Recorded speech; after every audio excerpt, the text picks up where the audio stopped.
என் நாமத்தினாலே நீங்கள் எதை கேட்டாலும் அதை நான் செய்வேன். யோவான் 14:14. கர்த்தரிடத்தில் மனமகிழ்ச்சியாயிரு, அவர் உன் இருதயத்தின் வேண்டுதல்களை உனக்கு அருள் செய்வார். சங்கீதம் 37:4. தேவனாலே எல்லாம் கூடும். மத்தேயு 19:26. என் ஆத்துமாவே தேவனையே நோக்கி அமர்ந்திரு, நான் நம்புகிறது அவராலே வரும். சங்கீதம் 62:5.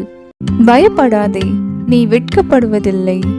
எசாயா 54:4. கர்த்தரே உனக்கு நித்திய வெளிச்சமாயிருப்பார், உன் துக்க நாட்கள் முடிந்து போம். எசாயா 60:20. அவர் உன்னை வேடனுடைய கண்ணிக்கும் பாழாக்கும் கொள்ளை நோய்க்கும் தப்புவிப்பார். சங்கீதம் 91:3. பயப்படாதே, நான் உன்னோடே இருக்கிறேன். எசாயா 43:5. நான் இன்று முதல் உங்களை ஆசீர்வதிப்பேன். ஆகாய் 2:19.